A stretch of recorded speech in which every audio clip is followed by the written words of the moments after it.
hindi po niyo walang mag-distinction, may harapan lang po.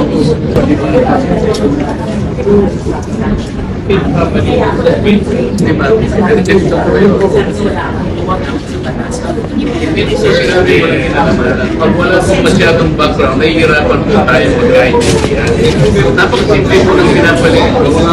Ma'am, alam mo ba niyo yung differential and special law or saka yung general law? Kaya ako po binibigay na paliwanag yun. Kung ano ko po ibibigay na paghalimbawa sa inyo, kung hindi po niyo maintindihan, ano po yung distinction, ang special law, the general law. Ang kinakapit ko naman po sa law. Wala po, huwag niyo palalawakin. Wala po sinabing, yung kung walang masyadong background sa mga. Gusto naman po eh. Magkakairapan po talaga tayo. Kahit na po maghapon akong nagsasalita sa general law and special law, pag hindi po niyo walang mag-distinction, may harapan lang po. So magkakaroon lang po tayo ng di pagkakaunawaan. Huwag po ninyong bibigyan ng pagkakaunawaan.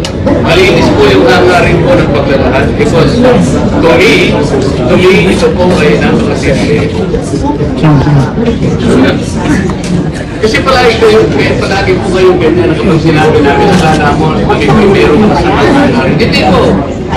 Gusto ko pong malinawan ninyo, I am precisely defining the distinction between a general provision and a special provision.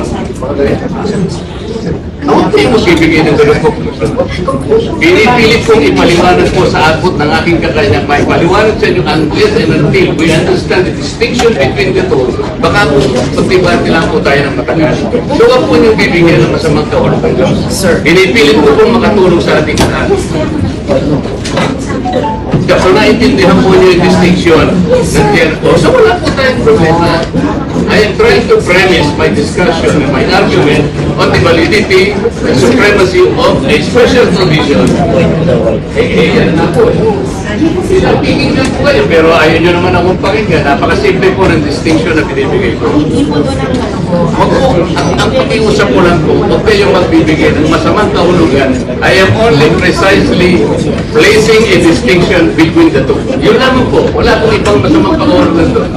Eh kasi po yung kayo na premise. Huwag pong gano'n. Concentrate ka lang para hindi ba? Huwag pong gano'n. Huwag gano'n. Explain mo na lang po. Kasi mahaba tayo.